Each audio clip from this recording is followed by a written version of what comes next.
Okay, it should be live now. Hi, everyone. Welcome to March 21's International Panel on Fighting Racism After the Floyd Rebellion.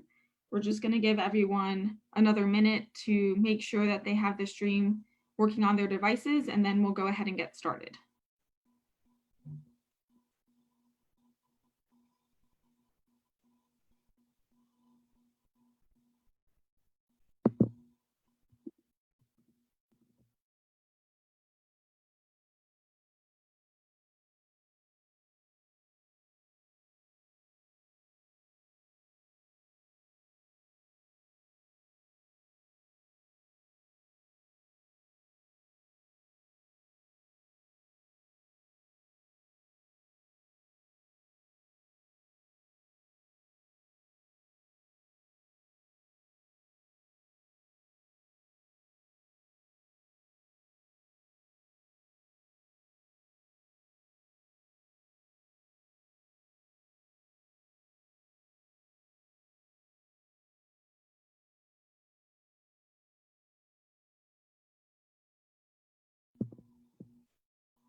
All right, welcome everyone to March 21's third international panel discussion, Fighting Racism After the George Floyd Rebellion. My name is Rebecca and I'll be your chair today. I'm a member of the March 21 Southern California branch. We first planned this panel when under the coronavirus shelter-in-place order. Now, since the murder of George Floyd at the hands of the Minneapolis police and the subsequent Black Lives Matter uprising, it's even more important that we discuss how to organize a broad anti-racist movement. Our international speakers, Weyman and Petros, will provide vital examples of how to achieve large, effective organizing against the far right and state-supported racism directed towards refugees in Britain and in Greece. Mike and Virginia will explore the Black Lives Matter movement and the intersection of labor and anti-racist campaigns in the US. We're glad to have the opportunity to discuss together and to learn from the powerful experience of our international comrades to ensure this explosion of anti-racism is not dissipated.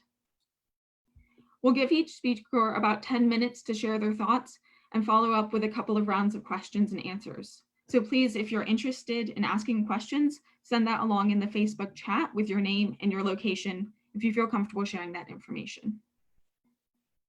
The order of the speakers will first be Virginia, then Weyman, Petros, and Mike Brown. So without further delay, Virginia will go first. Virginia is a longtime labor activist in the Baltimore, DC area. She's a member of March 21 and a co-convener of the Maryland Green Party. Virginia, please go ahead. Thanks, Rebecca. It's really quite an honor to be speaking alongside these panelists who have been longtime anti-racist and anti-fascist freedom fighters. I'm very eager to hear them speak, as I know all of you are, and looking forward to our discussion. Each of us here today could have a different starting point, a unique way of personalizing and explaining racism. Each of us would have anecdotes from our own lives about what we witnessed and experienced and how we make sense of it. We can start looking at this country 400 years ago. We can reflect on what happened 2 days ago in Atlanta, Georgia, as another Black man was shot by police.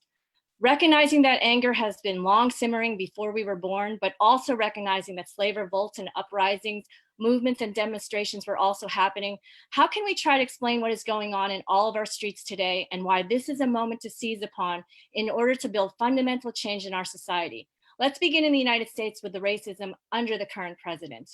Discrimination against Black people has been a pattern throughout Trump's career. Workers at Trump's casinos in Atlantic City, New Jersey have accused him of racism over the years. He was fined in the 90s because managers would remove African-American car dealers at the request of a certain big spending gambler. A former employee at Trump's castle told the New Yorker in 2015 that when Donald and Ivana came to the casino, the bosses would order all the Black people off the floor.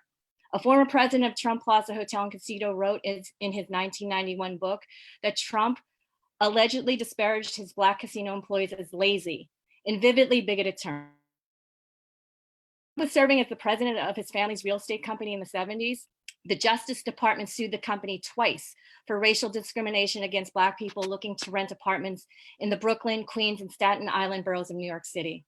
Trump's company quoted different rental terms and conditions to Black rental candidates and lied to Black applicants about apartments not being available. These are just some of the highlights from the past. More recently, as a presidential candidate, Trump ran on a virulently anti-Obama and openly racist agenda. Among other statements and actions during his campaign, he was a leading proponent of birtherism, the racist conspiracy that Obama was not born in the United States. He referred to Elizabeth Warren as Pocahontas, a derogatory reference to Native Americans. Make America Great Again was not referring to lifting up women and Black or brown people, but pushing them back down again. As evidence of the real impact of his position and words, there were nearly 900 hate incidents across the United States in just the 10 days following his election. In nearly 40% of those incidents, people explicitly invoked the president-elect's name or his campaign slogans. After being elected president by the Electoral College, Trump began his reign of racist policies that would impact millions across the globe, setting the stage to the anger we see in our streets today. He said immigrants from Africa and Haiti come from shithole countries. His illegal anti-immigration and anti-Mexican position led to the caging of children, the separating of families, the denial of a safe haven to thousands of persecuted refugees. In a reaction to the deadly shooting in San Bernardino, California in December 2015, Trump promoted false stories about Muslims celebrating on 9/11, mocked Hillary Clinton for refusing to use the term radical Islamic, and then proposed the Muslim ban over Twitter.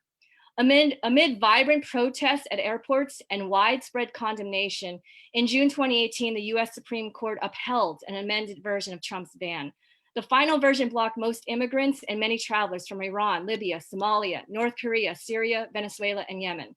Between 2017 and 2018, the number of permanent visas given every month to nationals of Iran, Libya, Somalia, Syria, and Yemen fell by 72%.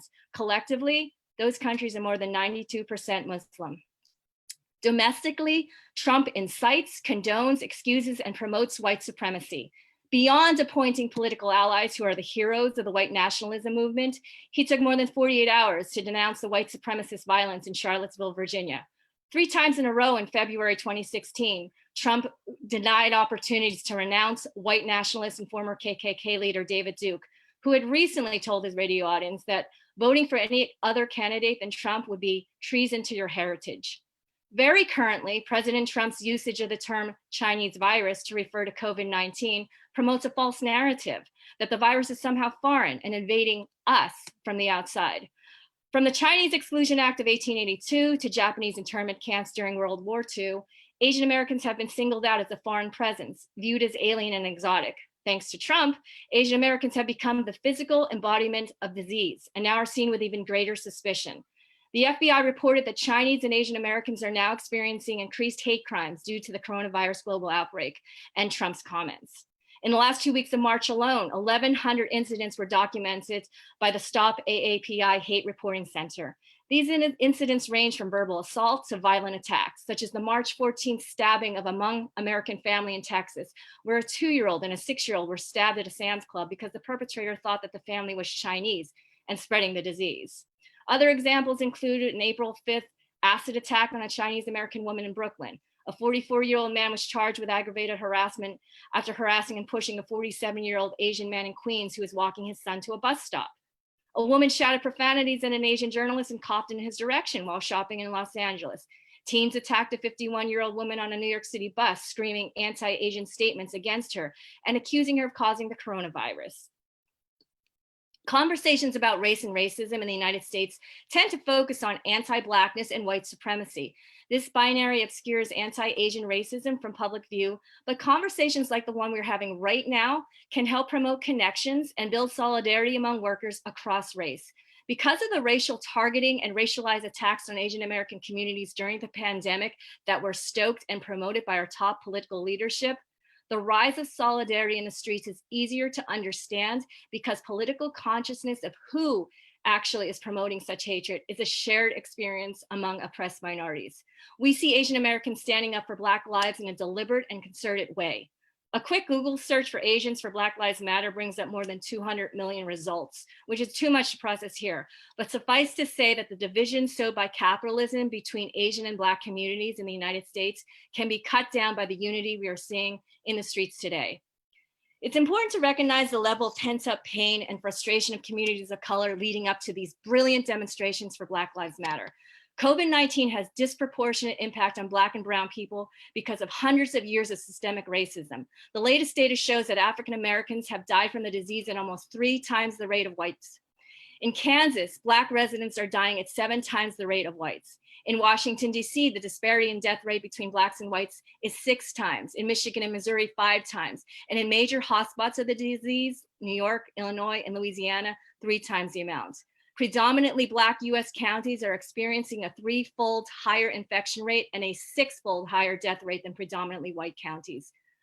Additionally, African Americans are overrepresented in frontline jobs like the Postal Service or home health aid industry, leading to higher rates of exposure. In New York City, the national epicenter, 75% of frontline workers are people of color. And the financial fallout from the pandemic is going to be much worse for Black and brown families. Economically, Black and Hispanic families earn between only 71 or 74 cents for each dollar earned by the median white family. For every dollar of liquid assets of a white family, the median Black family has only 32 cents. The median Hispanic family, only 47 cents. After hundreds of years of defunding Black and brown communities of color, people are saying no more, and not only demanding, but enacting radical change that can alter the power dynamics of our society. One of the most startling and rapid series of changes coming from the Black Lives Matter movement is the pressure on cities, states, colleges, and schools to defund the police, to instead reallocate funds to support people and services in marginalized communities. As Patrisse Cullors, the co-founder of the Black Lives Matter movement, said, these dollars can be put back into social services for mental health, domestic violence, and homelessness. We know these dollars can be used to fund schools, hospitals, housing, and food in those communities too. All the things that would actually increase safety. Last Sunday, 9 members of the Minneapolis City Council announced they intend to disband the city's police force entirely. The LA mayor agreed to slash between 100 and 150 million from proposed police funding. The University of Maryland, Minneapolis Public Schools, and the Minneapolis Parks and Recreation Board ended their contracts with city police. This list is growing. A handful of examples of fallout within popular culture also help exemplify what's going on. At least 2 reality TV shows featuring police officers has been canceled following the protest. Lego nixed a marketing campaign for its latest police officer toy set. The Confederate flag is now banned at NASCAR. So what do we need to do to support and keep these fires of change going? We cannot be lulled into believing that any one elected official is going to save us from racism. While calls are growing for cities to defund the police, an example of absolute tone deafness, the presumptive Democratic presidential nominee Joe Biden is calling for an increase in police funding. In an op-ed in USA Today, Biden called for police departments to receive an additional $300 million to, quote, reinvigorate community policing in our country. Democratic leaders are pushing the Justice in Policing Act, which doesn't call for divestment or disbanding of police departments. A leaked 2015 memo said not to offer support for Black Lives Matter policy positions, among other discouraging advice. The Black Lives Matter movement is a multiracial force that politicians are running to catch up with. We can't let them co-opt this movement of the people. We can be a key part of this radicalization by raising or amplifying the call in our own communities around defunding the police, divesting from the militarization of our schools, and instead putting the money into social programs for marginalized populations. We must vow to spend our time and resources into building this movement rather than the DNC's latest lackluster candidate. The torch has been lit, and we have the opportunity to create a reimagined society where the safety and security of our communities depends on each other and not the wealthy who control the police and military that hold us down, that separate us from our families, that murder us in our homes and in our streets. Black lives do matter, but not under capitalism. We need a new system that lifts us up, serves our needs, and protects ourselves and our families. Thank you. Thank you so much, Virginia, for those inspiring words.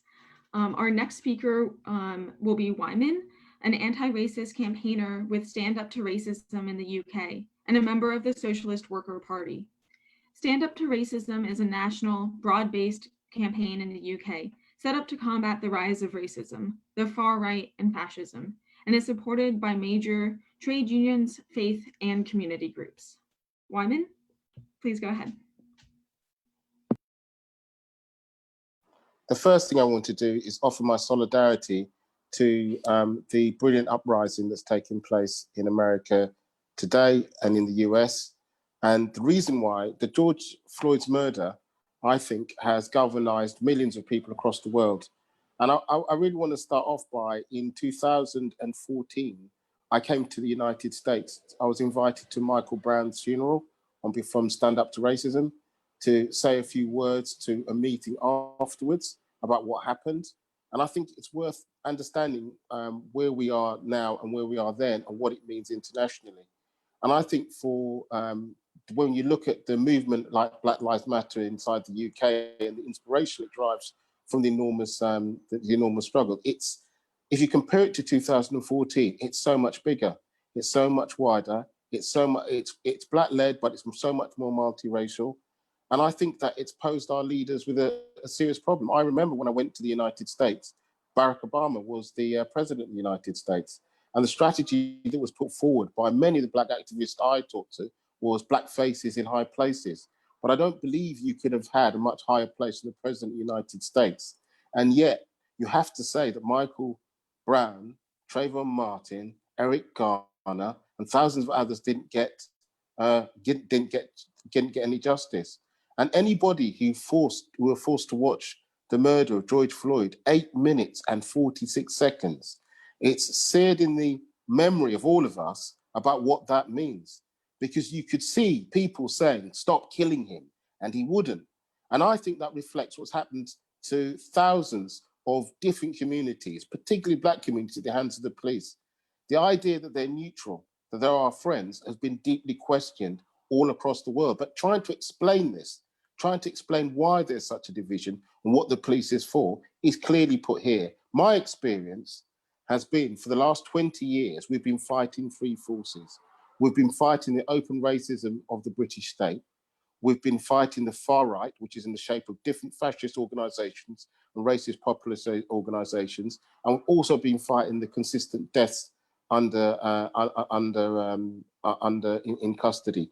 And the first thing to say is that I don't know if people saw one of the statues fall inside Bristol, where in Britain or the UK, they did a brilliant act. They pulled off the statue of Colston.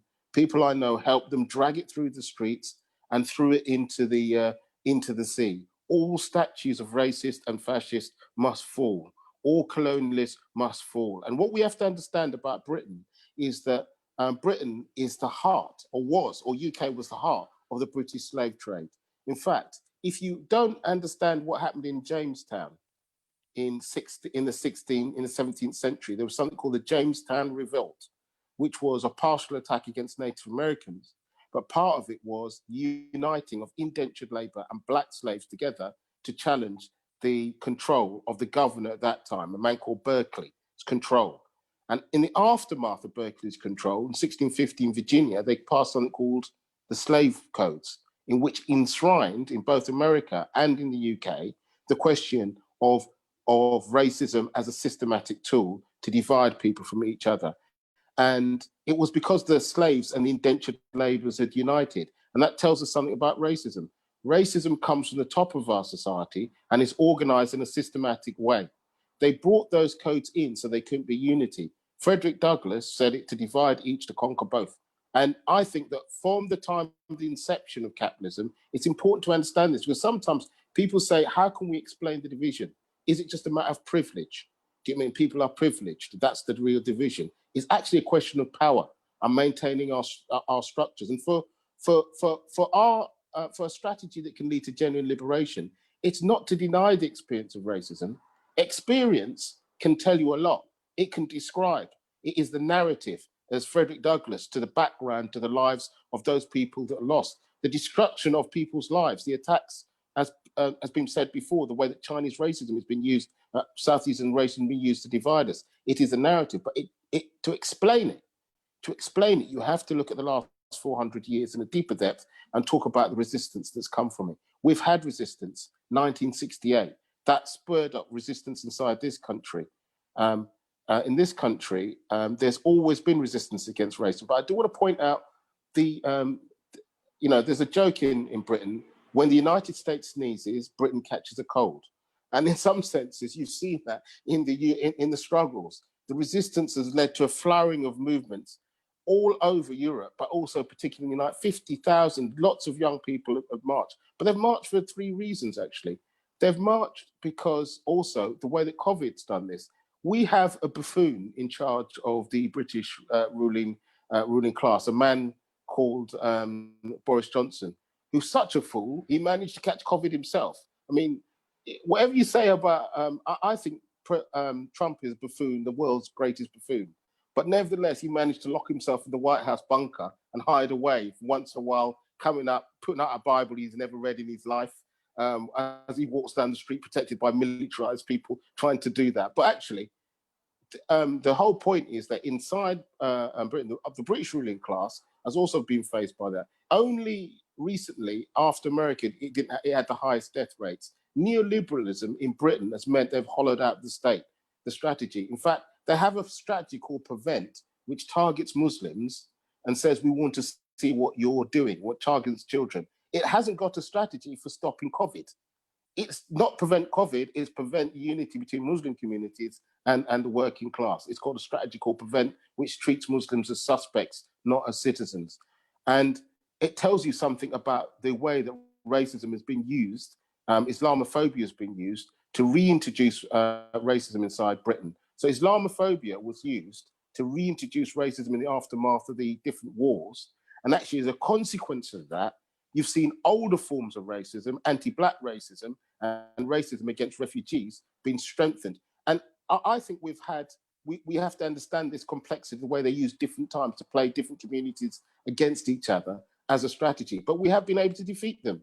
10 years ago, a far-right party, which was equivalent of the Ku Klux Klan, got 2 councillors, had 50 councillors, 2 MEPs, which are European councillors, won 1 million votes, and was on its way to being a significant organisation.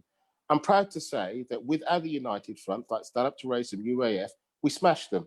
We smashed them both politically, and we also smashed them, stopped them from being able to go out onto the streets. Afterwards, there was another organisation that came called the English Defence League. People may be familiar with the murder in Christchurch, referred to a man in this country called Tommy Robinson, who, who's a leader of the populist right and the fascist right. He led a movement called the English Defence League and was able to galvanise thousands of people onto the streets. Fortunately, by mass mobilisations, we're able to stop him by using the United Front method. Revolutionaries were very small. The Labour Party is very big. Trade unions are very big. By uniting them, you can block them in the streets and politically isolate them.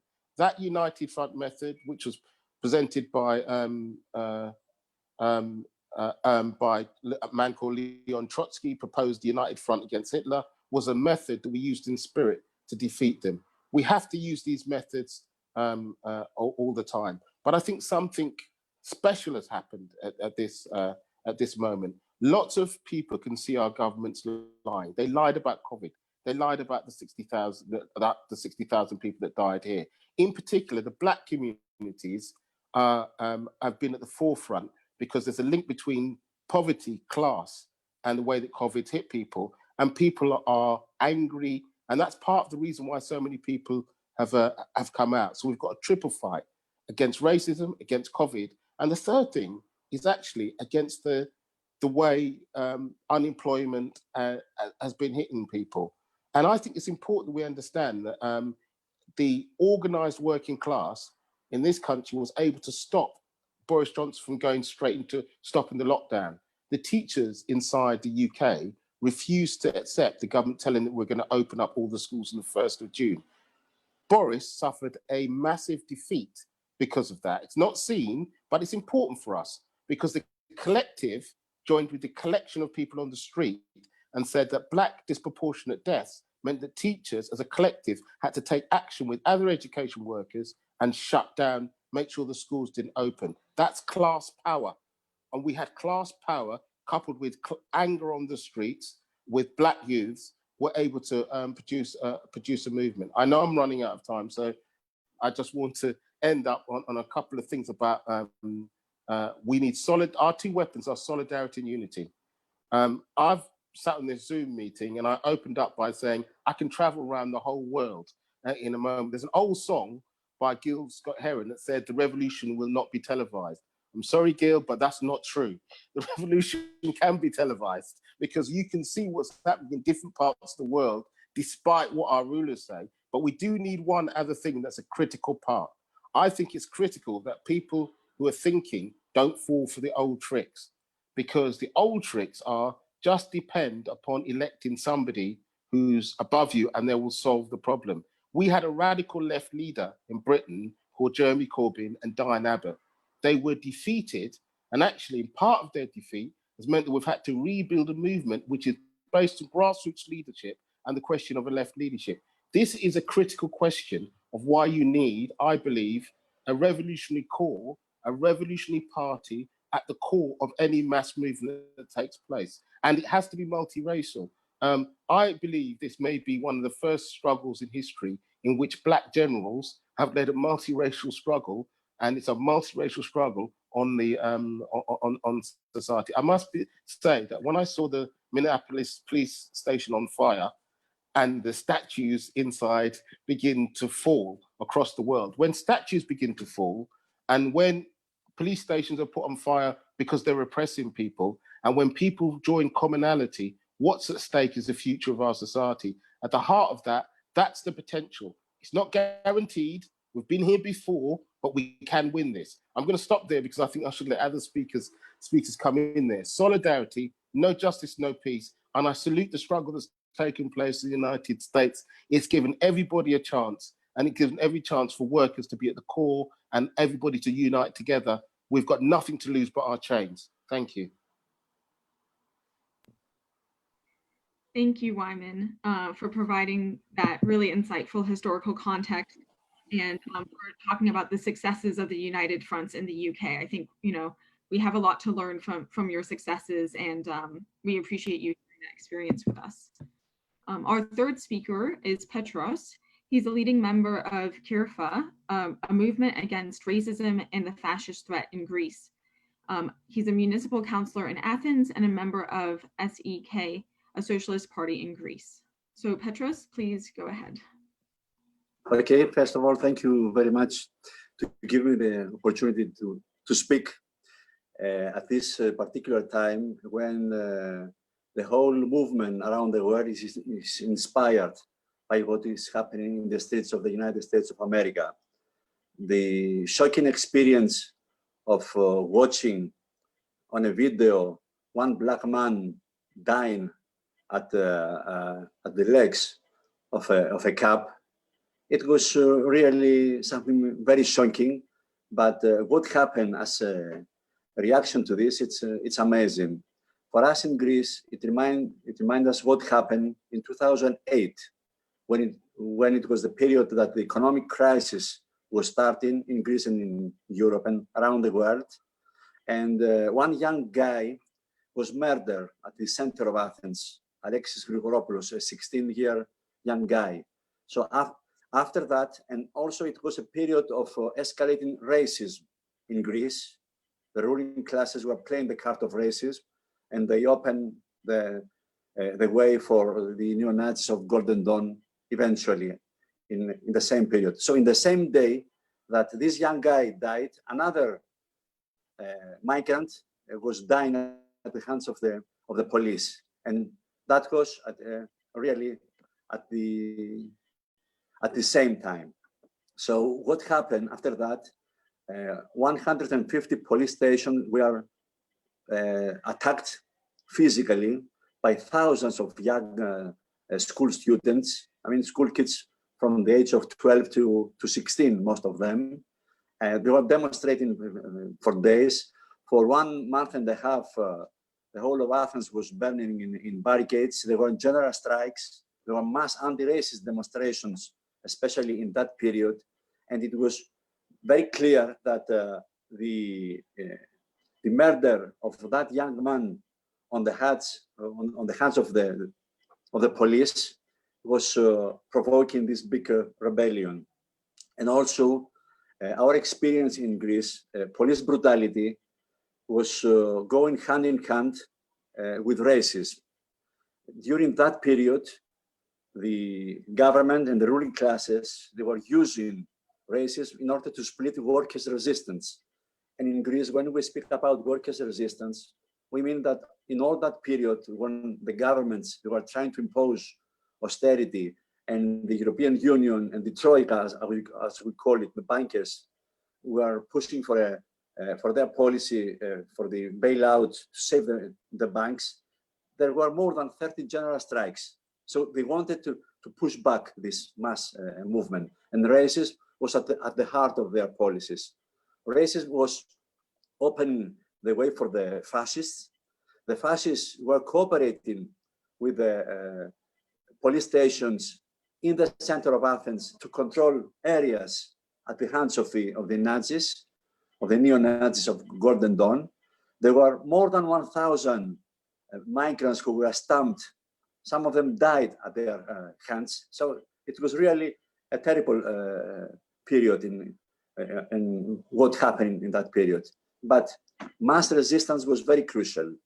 The existence of anti-racist and anti-fascist movement made that the refugees and the migrants, they had a huge solidarity force on their backs. And it was the workers' movement who stood against the neo-Nazis and also against the police covering the attacks of the neo-Nazis. So for us, all this police brutality in the United States and the provocation of this great rebellion, it's at the heart of the system, what's happening now. And it is an apocalypse to millions of people around the world that capitalism cannot exist without racism.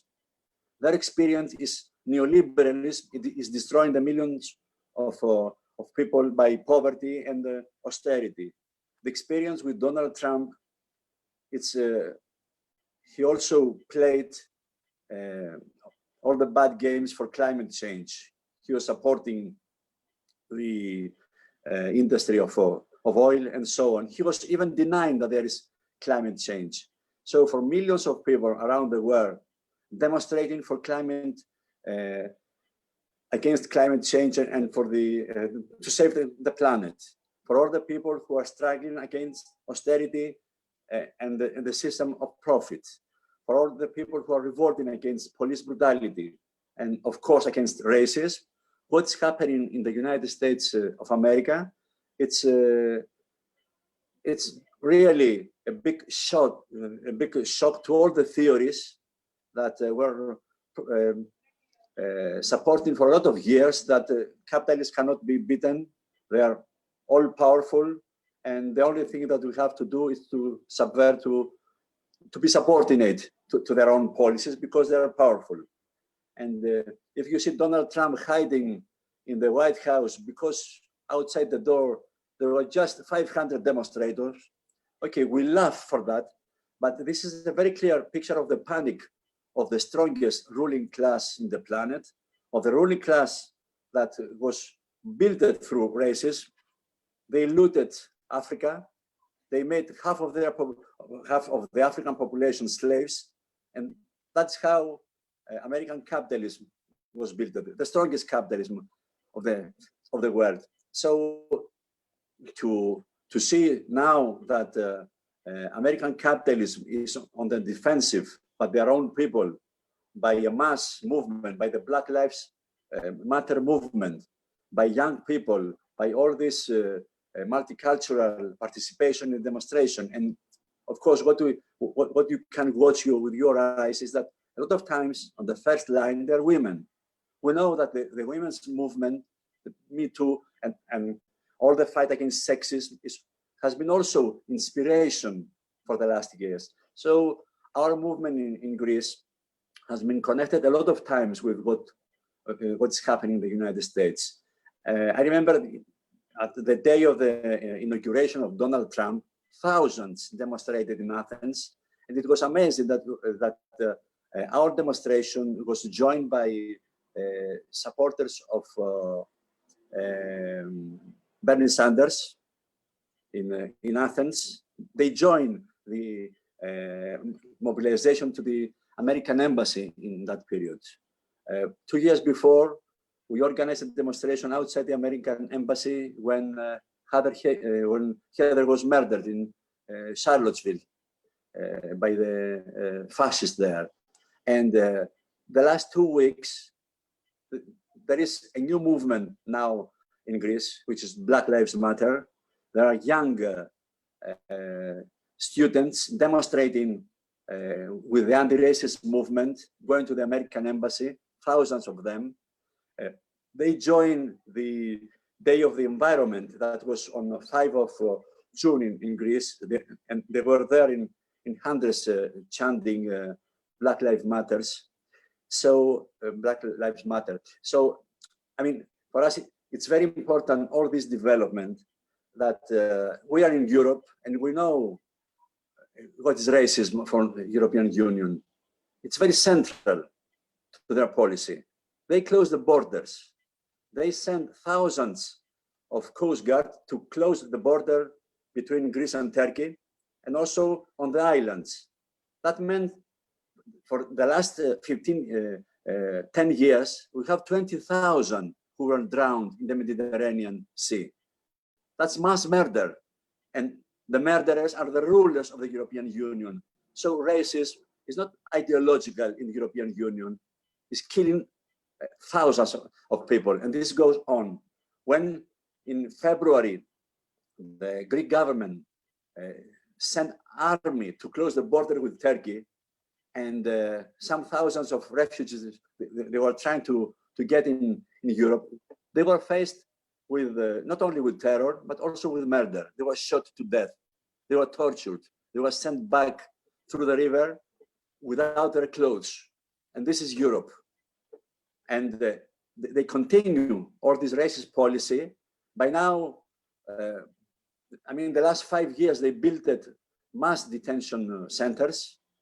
We have one in Moria, in Lesbos, where you have 20,000 refugees, 18,000, they live in tents, and you have the government speaking on the starting of coronavirus measures by shouting, stay home, stay at home. But these people, they don't have home, where to stay. So racism was escalating in that period against the refugees and migrants. And so for us, what we say is that it is a period to really to join of what's happening in the United States. We say, I don't know if you can see that, Black Lives Matter, Refugee Lives Matter. This is our slogan, and this is how we are connecting with this mass movement. We call for a demonstration on the 26th of June. So with trade unionists, we go to the camps of the refugees, because now in Greece there are 40,000 people who live in camps, and 11,000 of them are expected by the government just to go out without money, without house, and stay on the street. And this is now, these days that we are discussing, there are families that are on the streets of Athens. And so we are there and we say, nobody without house, give them houses in our neighborhoods, just cut the military expansion, just cut what you give to the police, just put an end to saving the banks again, save the people, save the workers, and open the border. So for us, really, it is an inspiration of what's happening in the United States. And the fight against capitalism has been to put it in the center of this. The working class is very strong. The workers in Greece, they support refugees, they support migrants from Africa, from Asia, from every country. And I think this is the time to join the international movement, to show that we are the power, and Donald Trump and his friends, they don't have the power to control our lives. Thank you very much. Thanks, Petros, for providing some context for what's happening in Greece right now. And I think it's really powerful to talk about the linking of the movements of Black Lives Matter with refugee rights as well. And that's something that we're certainly looking at here as well in the US and Southern California around the immigration detention centers as well. So thank you for that. Our final speaker, Mike Brown, is an activist and organizer in the Los Angeles area, and he is the co-founder of Black Lives Matter Long Beach. So Mike, please go ahead. For sure. Thanks, Rebecca. I appreciate that. Thanks for the intro. And it's really good hearing from Petros. I got to admit, ever since Syriza kind of fell apart, I haven't been following developments as close in Greece. So it was really good to hear that. And I'll be tuning in to see what happens there on the 26th and what kind of turnout they get. And yeah, definitely salute to Weyman and also Virginia. Those are good presentations. But with me, I'm just going to take a little bit of a different tack. I'm just going to basically talk about some of the latest that's going on with the rebellion here in America on the ground. And then I also want to talk about what I see as some of the sort of obstacles or challenges that I think are starting to pop up that are, at different stages. They're being addressed, and some I think we can kind of anticipate maybe down the line or maybe even in the near future as far as, being potential roadblocks in terms of growing the movement and broadening it out and strengthening it and, and keeping it from being co-opted. So, I mean, just first things first, I just think it's important to acknowledge that protests are still ongoing. We just entered the third week as of Friday. The biggest demonstration I saw on Friday was in the city of Seattle. I mean, where there's currently an encampment going on in front of a police station. They had 60,000 people get out there in March, a silent march, which was kind of, it was a little different watching that on the live stream as opposed to, some of the more militant and boisterous marches that we've seen around the country the past few weeks. But it was interesting nonetheless. I didn't get a chance to look at all of the official numbers from yesterday around the country, but in some of the big metropolitan areas, I know here in LA yesterday, there was like 7 or 8 different actions in all parts of the regions. In New York, I think the biggest turnout, I think they got 30,000 at the action that I saw. And also some of the smaller cities, particularly in the South. I read a good story yesterday in the LA Times that talked about it specified marches that have been happening in quote unquote Trump country. I mean, these are small little towns down in the South and also in the Midwest that are in, so-called red states where people are having marches, they're having actions. So I said this elsewhere before, and I think it's worth repeating. This movement is unlike any other thing we've seen of late. Virginia talked about it a little bit earlier, and just in terms of how widespread it is. And I think we shouldn't underestimate that. You see small little towns in places like Kentucky and Tennessee and Alabama, being able to get, 5,000 and 10,000 people out to march, regardless of the politics. A lot of the politics are pretty liberal. But yeah, I think that's something. I think something's really shifting and something's really happening here. So the trajectory of the movement is still ongoing. It still seems like it's on the upward swing, and just in terms of sheer numbers. So I think that's important. I'm glad that we have people here, internationally speaking. I've been really focusing on jumping on these Zooms, with different sections in the international left. And I've been real heartened to see, 20 and 30,000 people, in recent days turning out in places like, Melbourne, Australia, France, the UK. We talked about that. Scotland, they had 20,000 people out. I think it was 2 days ago. I think campaigns like Stand Up to Racism in the UK, I think those are the kind of campaigns that we should emulate around the world. I think we can, much like BDS, I think, that's the type of call that can be put out there where, folks could, we can build some broad support around that. So I think that's really important. I think that solidarity that we're seeing overseas is very important because, when I think of the Black radical tradition in this country, we've always reached out overseas, whether it was fighting for abolition or fighting against lynching or, during the Cold War when we were trying to defeat, apartheid, Jim Crow. We always reached out internationally and built bonds with people. So that's something that I'd like to see the Black Lives Matter movement reconnect with. That's a very important tradition that we need to get back to. Unfortunately, it fell off a little bit with Obama and sort of the Black faces in high places like Susan Rice and Condoleezza Rice and Colin Powell, who were, serving as secretaries of state. I think a lot of our friends internationally, probably looking at black folks with a little bit of side eye, like, okay, is this y'all representation? No, it isn't. So another thing that I want to highlight is just the conversation on the ground. There's a great article in March 21. I forget the author, but he's basically talking about the Democrats attempting to co-opt the movement. And there's a reason for that. It's because the conversation on the ground has shifted. Traditionally, calls to defund, disarm, and abolish police. I mean, that's always been pretty much relegated to us on the radical left, which is very small in this country. But all of a sudden, I mean, not only are we getting a hearing on these ideas, but they're actually popular.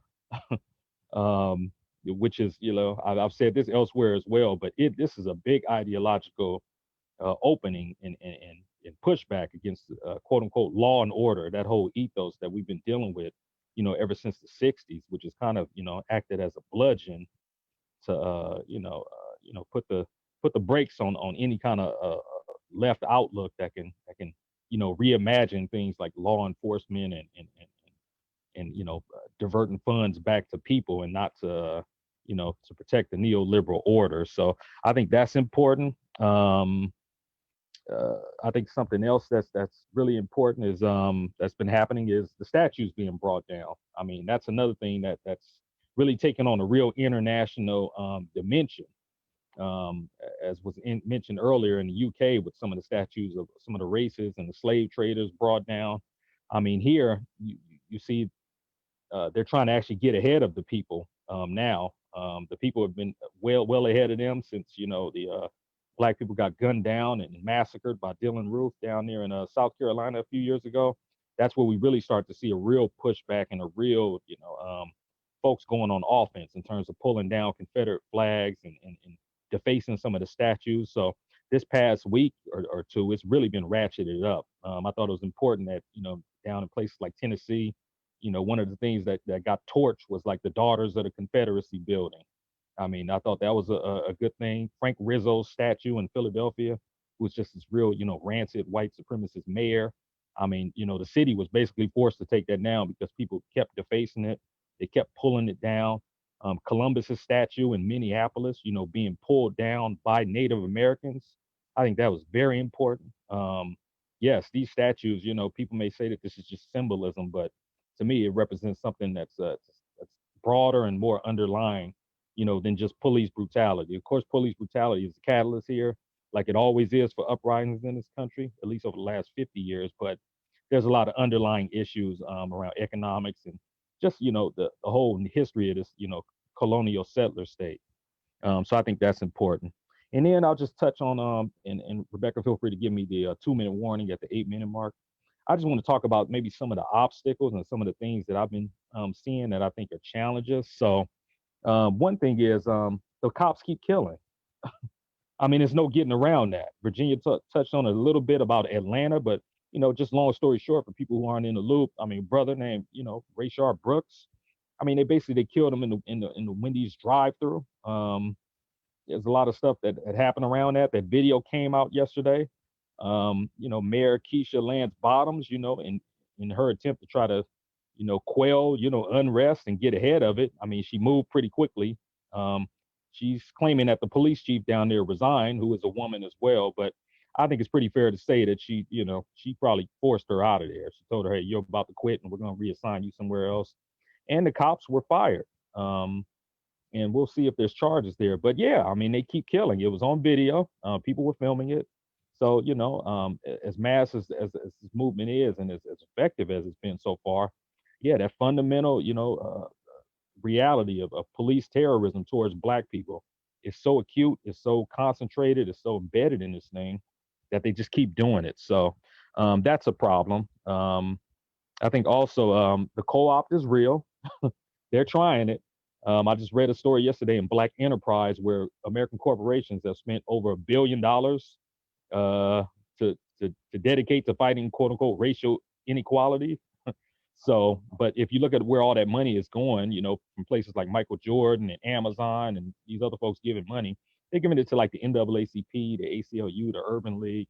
These are not the kind of organizations that are even leading the struggle. So They're going to look to buy off activists and organizers in this movement who are either liberal or just too naive and don't know that they're being bought off. So I think it's going to be important for us to, try to organize assemblies and real democratic spaces in the movement so that we can have open conversations and really try to radicalize and push this thing to its furthest extent. So that's something to watch. Of course, we still got a pandemic going on.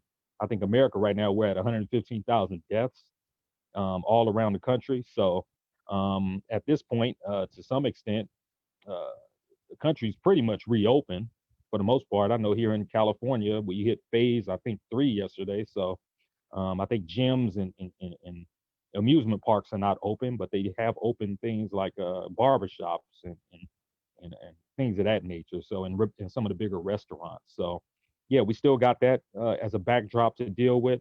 High unemployment and also lack of health insurance. Those are also problems.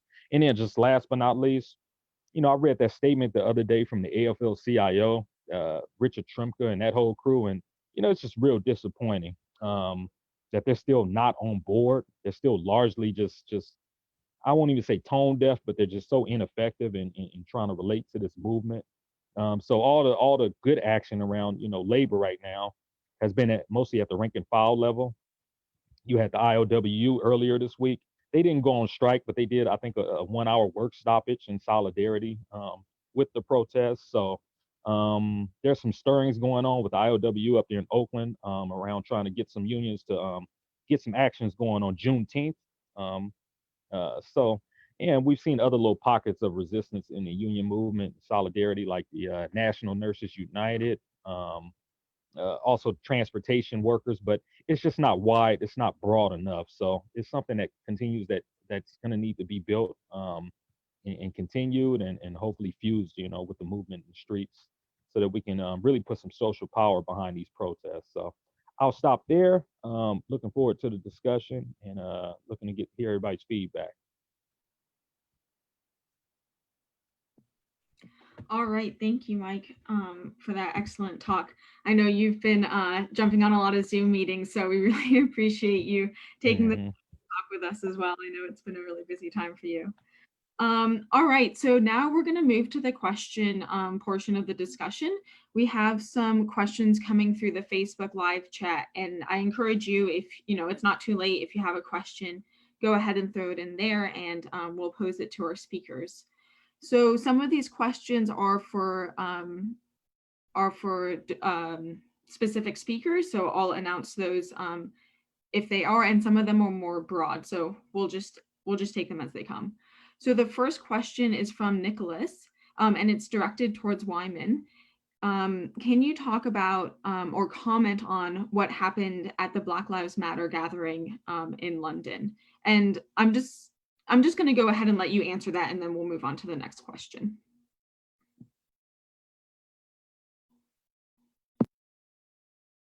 I just want to be clear, the Black Lives demonstration was supposed to take place on Saturday. It was cancelled because the far right called a demonstration. And then what happened, can everybody hear? Can you hear me? Good, right.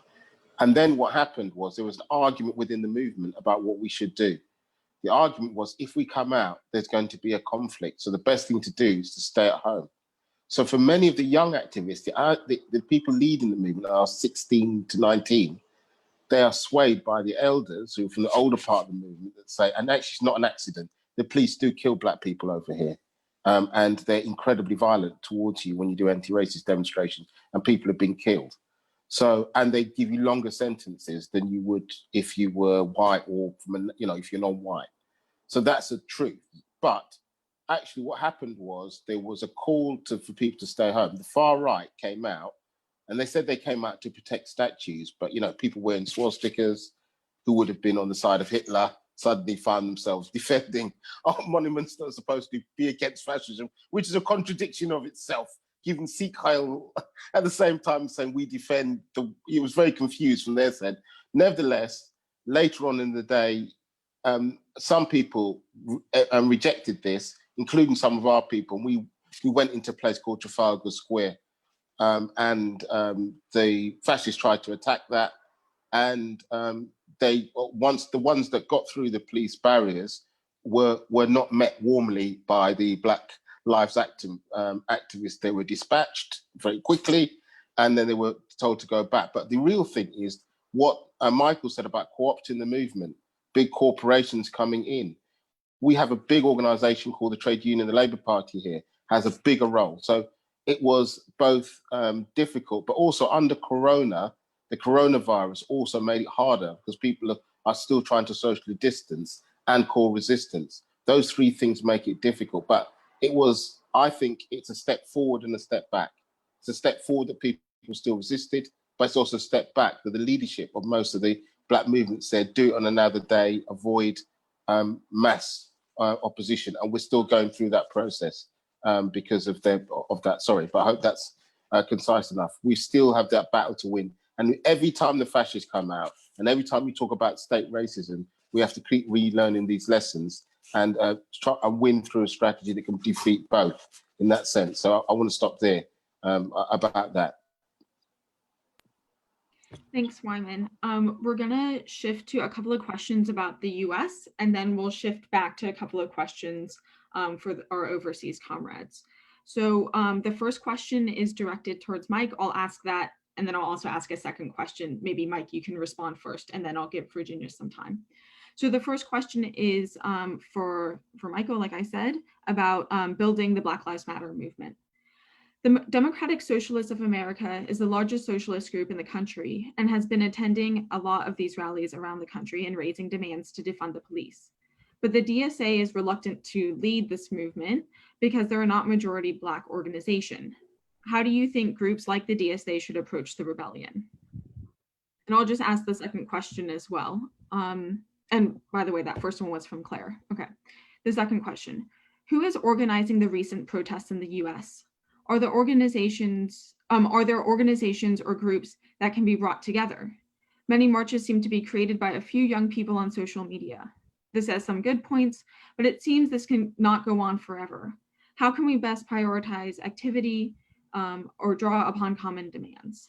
So Mike, I'll give you a few minutes and then we'll move on to Virginia. Yeah, well, I'll take that last one first because that's a really good question about who's actually organizing this. And you know, I've said this before. I'm wondering, you know, after and that whoever asked that, they're right. I mean, these mass mobilizations, I don't know how sustainable it is on a daily basis. I'm hoping it's going to keep going, but yeah, I am wondering, you know, what kind of organization is going to be left in its wake. I think that's important, but yeah, I think it probably varies from area to area. I know here in LA and specifically here in Long Beach, most of the people who were putting this together, I talked with some new organizers in Hawthorne the other day. They just wanted some advice on a protest they were putting together, and they reached out to me. So I think it's mostly just folks throwing Facebook events up, and you know, it's so much energy around this that people are showing up, no matter what locale you're organizing these in. So I don't know. I don't think it's a lot of formal organizing around the country. I think spontaneity is a real thing. I think people are just moved by this, and they're putting marches together. The former organization that is on the ground, just speaking locally, BLM LA and BLM Long Beach, they both have done their own sanctioned events. Some of the various leftist groups around the country, I think, have put some of their protests together. Groups like the PSL and Socialist Alternative, and they've been getting pretty good draws and pretty good audiences. But other than that, I'm not 100% sure. I know in Minneapolis there was groups on the ground. I mean, I think that upswell and that groundswell that we saw there, it wasn't an accident. The more that I read about it, a lot of those folks were veterans of the fights for Philando Castile and also Jamar Clark. So those are folks who have been in the fight for several years. I don't know what kind of formal organizations they have on the ground, but a lot of the groups calling for defunding have just been tiny, you know, smattering groups of people. Just raising these demands, doing the work day by day, and now, you know, they have found a bigger movement to plug into. So I don't know if that's a complete answer. I don't think there's an index out there right now of organizations putting these things together, but I mean, I think you can, you know, groups that have been working for years, like Dream Defenders down in Florida, Black Youth Project in Chicago, the Justice League in New York. Tamika Mallory and them. They've been doing some good work. Myson. Yeah, I think folks like that, those are the kind of people who've been plugged in for years and just plugging away and doing this work. The Anti-Police Terror Project up in Sacramento, I was just watching their action the other day. Yeah, they're getting a hearing. These folks have good politics and they've been plugging away for years. So, and as far as the second one, how do majority white groups relate to these protests? Well, yeah, I think you definitely can't lead them.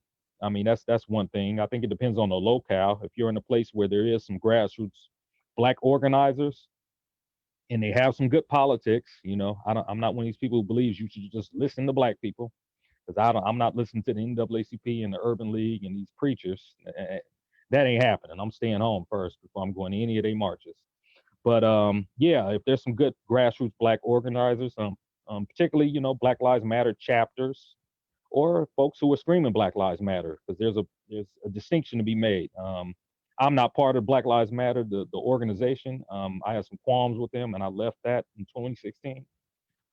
We can get into that at another time, but no, I consider myself as part of the larger BLM movement, which is a bigger umbrella of politics. We range from Black nationalists to, you know, people like me who are outright revolutionary Marxists. So, yeah, find those people and click up with them and do united fronts and you know, get you organized on. I think you should do that. So hopefully that answers that question, but definitely get out there and organize amongst people. Don't sit this out. Don't feel like you have to wait for, you know, the perfect Black organizer or whatever. There's some young folks all across this country right now who are not organized at all, but they want to get out in the streets, and they are getting out in the streets. So go out there to those demos and relate to those young Black folks, because they're not listening to the Black bourgeoisie anymore, these preachers and these nonprofit types. Get out there and talk to them and, you know, share your politics. Thanks, Mike. Virginia, would you like to respond? Yeah, just very quickly, because Michael said most of it. I mean, the beauty of this movement is that we can all see it is real. It's vibrant and it's organically growing and it's being organically organized. Therefore, on the flip side, it's hard to control and then it's hard to stop it. So while those in power are distracted by this and trying to figure out, you know, how do we stop this flow and, you know, what are we doing to weaken it and slow it down and get some control over it, as they're distracted by that, we need to be figuring out on our side, you know, how do we help build a core group with solid politics that we can draw people toward, so that there is something lasting and that there is a group of committed folks who are willing to stay through the fight to build something that's lasting. Practically speaking, I'm just going to go back to what I had said earlier. I think a main exciting development here is the movement to defund the police, to disinvest. And I think that's practically something that we can attract a range of folks to, and it's a permanent change if we keep working on it, that will fundamentally change, you know, that has the ability to fundamentally change the makeup of society and who's controlling it. So I'll stop there. Thanks, Virginia. All right, we're gonna shift back over to Europe. So we have a question for Petros from Bob. Bob asks basically for an update on the Golden Dawn, and can you talk about camp closures and homelessness in Athens? And before you respond, Petros, I'm just going to ask a second question that it would be great if both you and Weyman could respond to. So the second question comes from Chris. Chris asks, thanks for touching on those hopeful flashes of solidarity from the labor movement here in the US. I would be curious to hear from our comrades in the UK and Greece about how the labor movements in those countries have responded to the protests.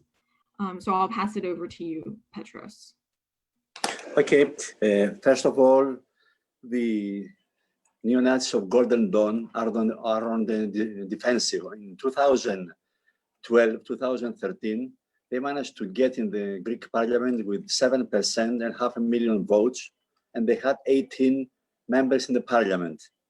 Now they have nothing. In the last elections, they lost their presence in the Greek parliament. That was a huge defeat. So their criminal organization has now been splitted. The fight for the leadership led to different organizations, so they are dispersing. And on the other hand, we are now 5 years in a trial for Gordon Dawn. They murdered Pavlos Fissas, a young rapper, in 2013, and also Pakistani workers, as Dr. Lukman. And around that, there were hundreds of physical attacks that they organized. So now we are in the trial. This trial is finishing in this year. It's one of the biggest trials in Europe for a Nazi organization, and we are optimistic that we're going to win this trial. So for the camps, what we're organizing now is that we have a campaign, evacuate the camps, give them homes and houses in the cities, but we don't accept that these people, they will be kicked out from the camps for nothing. So we are organizing the camps. There are the camps that are committees of refugees themselves. And it's amazing that the refugees, and I think there is inspiration from the movement in the United States, especially this period. They are coordinating between different nationalities, people from Cameroon, Africa, Asia, Syria, and so on. They form common committees. And with all these people, we are moving that on the 26th of June, we try to mobilize thousands on the streets of Athens by bringing them inside the center of the town with a lot of buses. And that's something that we need solidarity from international movement to do it. Secondly, during the Corona period, I would say, of the lockdown in Greece, there was resistance. Even if the demonstrations, they were prohibited, we organized demonstrations. We organized a demonstration on 21st of March. We kept that date against racism and fascism. But what is happening in the last 2 months, it's amazing. We had big strikes and demonstrations of the teachers. We had big strikes of the heroes, that they call them, of the people who are working in the hospitals. And tomorrow it's a national strike with the support of 3-hour general stop of all the workers of the public sector. We have mass demonstrations of the artists because everything has closed. We have mass mobilization of the people who are working in the tourist industry. You know, Greece and the Aegean islands, they are attractive for millions of tourists. All these people are unemployed and they are demonstrating. So there is a mass workers movement this period. There are demands very specific for jobs, for give money for all these unemployed people, stop funding racist closure of the borders, stop spending money for armaments and so on. So this is the alternative for us.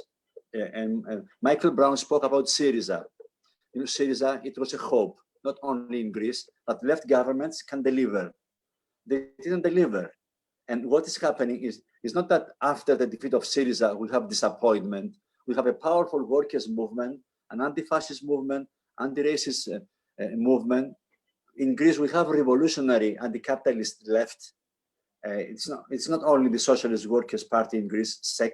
It is a coalition called Andarsia, and all these people, they are there. We organized the first demonstration in solidarity with the movement in the United States. It was the anti-capitalist left with the anti-racist movement. There were thousands marching to the American embassy. So the movement is there, and the inspiration of the movement in the United States is very powerful, and it's a time to build mass left and revolutionary organization, but they have to be open to all these people. They have to listen, and they have to build from below. Thanks, Petros. Oh yeah, go ahead.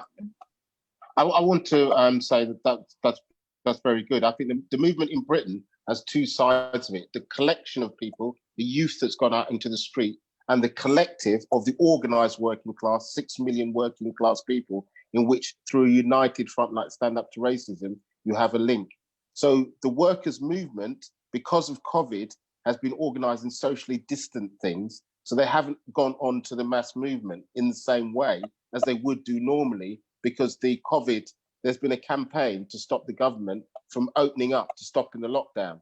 So there's a connection between the two, but they're not that even. And what we've done, what I think they've done, is that we've called for on Wednesday for people to take the knee in solidarity with the American activity, with the US workers, the US struggle, and people have done that. Firefighters, postal workers. So thousands of people not gone to the demonstrations. What they've done is done an act, even if it's on their doorstep, of taking a knee, taking a picture of themselves and having solidarity. So it's not necessarily turned into, but what you've had is a network of connecting the political with the collective. So the collective hasn't taken action yet. The collective has taken action to shut the schools, to shut the universities because of COVID. So there isn't an immediate direct connection between the two. And what we're trying to do is to find a connection to where people will take activities.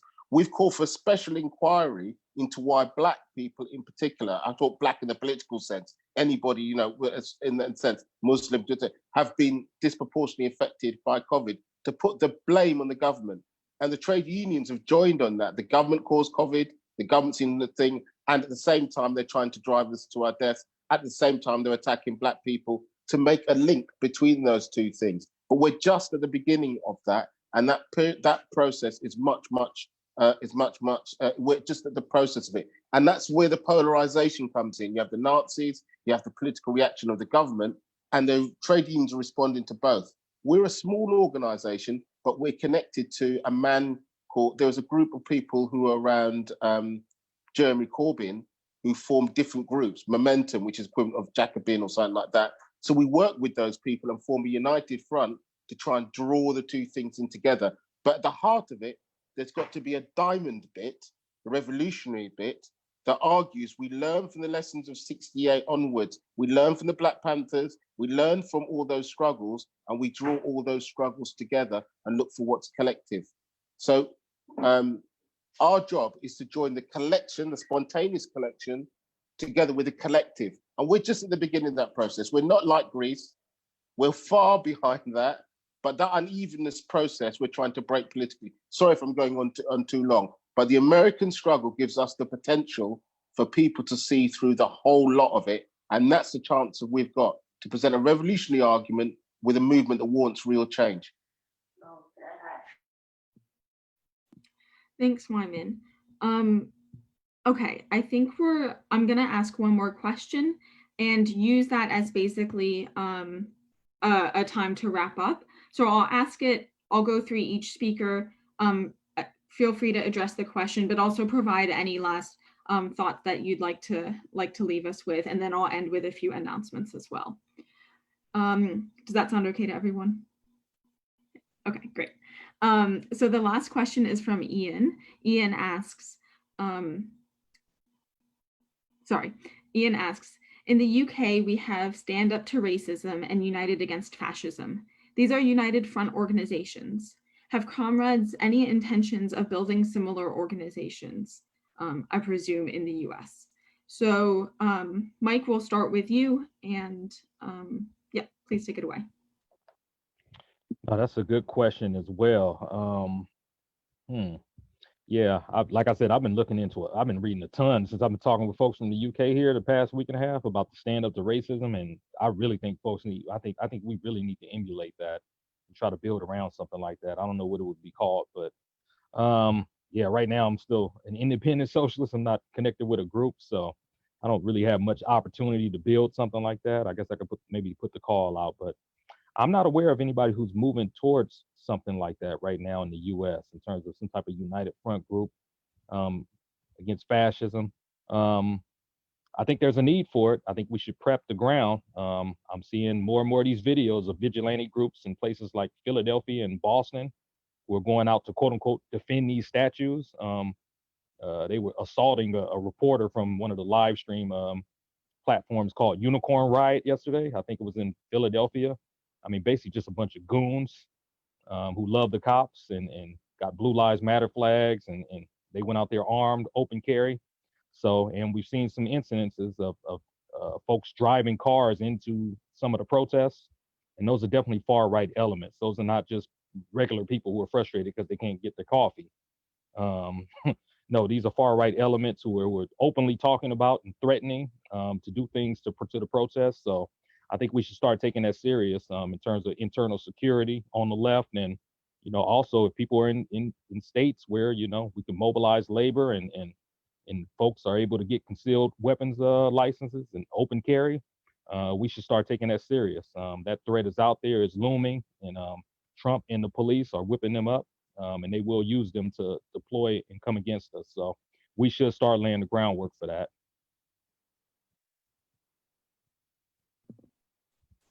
Thanks, Mike. Was there anything else you wanted to end on? No, to our international friends, just keep the pictures, keep the stories coming. I'm reading, I'm consuming all of it, all the videos. I love everything that's going on in the UK, especially Greece, Scotland, Spain, France. So yeah, let's just keep these connections going. Like I said, the Black radical tradition has always been connected overseas. So I'm trying to spread that message everywhere I go, and with all the activists I'm talking to here, I'm letting them know that we got friends, and yeah, let's just keep these connections and these conversations going. Thanks so much. All right, next we'll throw to Petros to wrap up. Okay, come on, Michael. I think we can do more than exchange these videos. You know, when the movement in the United States is moving, the whole world is moving. Think about the anti-war movement for Vietnam. It was historic. But also think about Seattle. I remember that in Europe, we organized with different organizations a demonstration. Let's make Prague into Seattle. That was in 2000. And then what followed, 2001, Genova against the G8. And it was in 2003 when we organized the biggest international anti-war demonstration. On 15th of February, millions mobilized. The American anti-war movement, it was at the heart of this. And I'm thinking of all these stories, not for reminding history, but I believe that it is against the time that from the movement in the United States can we have an initiative to coordinate against. I mean, for years we are trying in Europe and with some groups in the United States, in Australia, in different parts, to organize the 21st of March as an international day. We formed a network, World Against Racism. And it was successful, this network, to open the case that we can fight together against fascism, against neo-Nazism, and against racism. And I think what is happening these days is that people are coordinated with something they think that it is very organized in the United States called Black Lives Matter. There are movements, even organizations that go around. So I think that there are possibilities to organize in our countries broad coalitions, but also internationally. And the last thing is that, of course, we don't organize only on one issue against racism, because we know very well that the roots of racism is capitalism itself. So we're organizing a movement of resistance. We're based on the organized working class, and also we're promoting alternatives, which are not like the alternatives, I would say, of Syriza, because Syriza was based on the assumption that if you get control of the parliament, you control everything. And it proved the opposite. Syriza was controlled by the big forces, by the banks. So when the Greek people, they voted 63% no to the agreement with the European Union, in just 1 week, they shifted the opposite way. The whole world learned one word called kolotuba, which means turn yourself around, which is terrible for us. I mean, to learn this Greek word and not to learn the Greek word for revolution, which is epanastasi and workers' revolution. So I believe that we are in a period of a deepening economic crisis, And the fight against racism, the fight against, it is in the heart of the system. So we have to be very open that this movement, it's something that makes the signal of what's going to happen. So it is not only on the street, the demonstration, it's in the factory, it's in the workplace, it's in the hospital. And we are very optimistic that even if we are a small minority in the hospital, in the hotels, in the neighborhoods, in the camps, our ideas have been enforced by what's happening in the United States. So we are optimistic that if the movement in the United States can put down Donald Trump, that master that was supporting all the fascists and the far right in Europe, there is the prospect of victory. So for us, that's the last word, that victory is what is smelling in the American streets, and we have to get that taste everywhere. Thank you. Thanks, Petros. Weyman, would you like to wrap up next? I think that we have to understand that building a movement and understanding how we go forward is literally a matter of success or disaster. And I put it this way: when we came to fight the fascists, there's always been two struggles, always two arguments. Don't go out, don't organize, don't connect to the working class. Only the people that suffer can understand what to do. And we've had to build a united front. It's a multiracial united front, which is bigger and larger and more effective in being able to do that. And so as Petros said, over the last 20 years, we've been able to defeat the hard right and weaken the racist state in terms of where it's in. And that's involved everybody. That's involved the big organized Labour Party, the organized Labour movement, and at the heart of it is revolutionaries that put forward a revolutionary argument. And we've had to do all of them. It's not easy. It's very difficult work. Sometimes it's big, sometimes it's small, but it's got to be consistent and continuous. But there's a second argument. I was, if you like, in the Black Lives Movement when I was 14. I saw my friends go to prison. I saw my friends get attacked. I saw racists murder my friends. And there's two ways we get in. Some of my friends became MPs, ministers of parliament, and got big jobs. And some of us decided to go a different way of building revolutionary organizations that connected to mass movements, but had a clarity of a bigger dream of fighting sexism, of fighting homophobia, understanding our world, but also the tactical strategy of being able to go into the movement, come out the movement, assess where we are, and go back in. Sounds simple, doesn't it? But without that method, what happens is it goes up. You see all your friends around. 1 minute you're in a mass demonstration at 14, taking the police apart, winning every battle. Next minute, you're sitting on your own, you're unemployed, and you're faced with 10 prison charges or whatever it is, and you feel isolated. Go up and down, up and down, up and down. And eventually either shakes you or shakes the rest of the movement. Martin Luther King, Malcolm X, Black Panthers, Dodge Revolutionary Union movement, the populist movement, the Wobblies. You know, you've seen this, not just here, but inside the United States, across the world. I think at the core of it, we need a strategy. It doesn't matter where you start.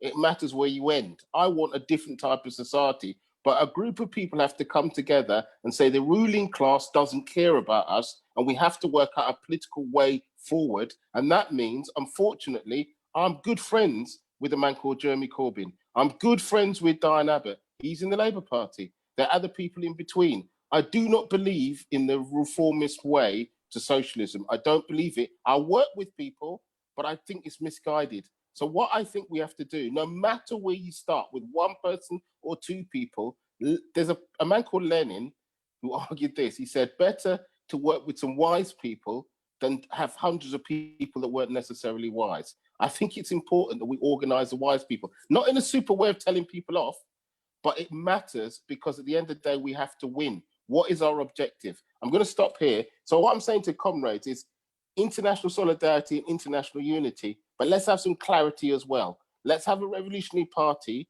at the heart of it, a revolutionary group, and let's do that systematically as well as try and be in the movement. We have to do two things. You have two fists and a brain. You have to use all three in coordination if you want to win a fight, yeah? You have to do that. And that's why I say have an organization, let's keep fighting, but let's build a revolutionary current and an organization at the heart of that and be part of that leadership. It matters for both parts of the movement. And I'll shut up. Solidarity, no justice, no peace. Thanks so much, Weyman and Petros, for sharing your experience and just providing so much clarity for us. It's very helpful for us to hear all of your wisdom. Virginia, I'll throw it to you for the last wrap up and then move to some announcements. Thanks, Rebecca. So in terms of United Front work in New York, Marx 21 comrades have been involved in United Against Racism and Fascism. And in LA, Marx 21 comrades have been working in a United Front called the Alliance to Defend Immigrants. I've been involved in Asian labor organizations in the DC area that are both standing up for Asian worker communities and have connected with and working in solidarity with the Black Lives Matter movement. Just to take a step back, when we put the United Front tactic into practice, what we're doing is looking to unite with those on the left who are willing to organize in good faith to try to win like immediate demands that benefit workers, increase their consciousness and their confidence. And this tactic is about building coalitions to fight for concrete demands, not on the basis of like complete ideological unity, which would either mean like waiting forever for reformists to accept revolutionary politics or watering down our demands in order to reach an agreement. But I will say that the optimistic happening that's going on is that Black Lives Matter movement is already not just adopting as a demand, but also making a reality the revolutionary action of disinvesting in the police and investing in sectors of our society that address people's needs instead. So in essence, I think we're already in such a good place to build a united front with under the Black Lives Matter movement because it's so revolutionary in the moment. So I'm just saying that as a point of optimism to remember and to move forward on. And then just to wrap up, we cannot believe our detractors who are trying to slow us down and weaken our movement. Racism has not always existed, nor is it intrinsic to human nature.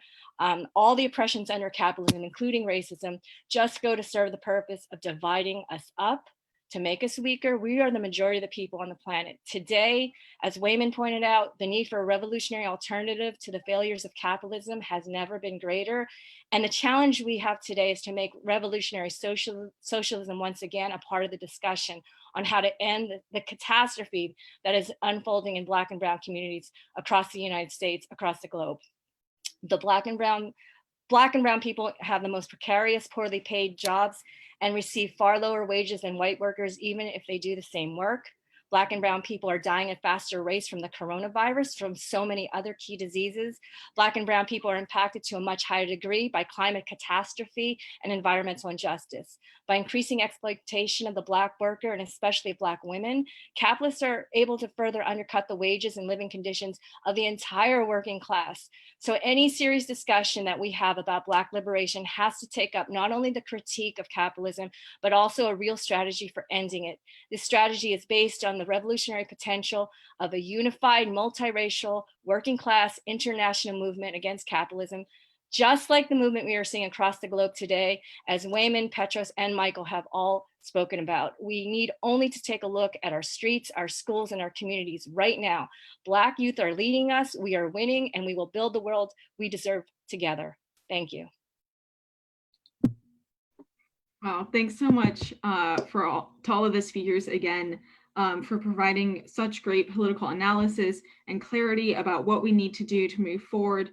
I think this was the perfect panel to have right now while we're in the midst of this uprising. And I think we can all, take what we've learned today away and apply it in our own activism when we get out into the streets protesting, and also in our meetings with, the Black Lives Matter movement, with organizations who are already in our community. So thank you again to all of the speakers. And thank you, our participants, for attending and for asking really, really great questions. If you've liked what you've heard here today and you're interested in learning more about Marx 21, please check out our website. Claire is dropping the links to that in the Facebook chat now. And there's also a Google form so that we can stay in contact with you as well.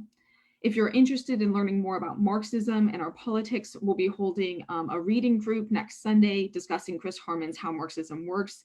I think we're just discussing the last few chapters because we're reaching the end of that of that reading group. But even if you haven't had a chance to read the whole thing, or you just want to pop in and see what we're discussing, I would highly encourage you to come. It's a really great pamphlet to get a broad sense of what kind of organization we are and what our politics are. We also hold bi-weekly branch meetings, and our next one will be Thursday, June 25th, on why capitalism needs the police. So thank you again to all of our speakers, and thank you again to all of our participants. I hope to see you soon at one of our meetings. Thanks.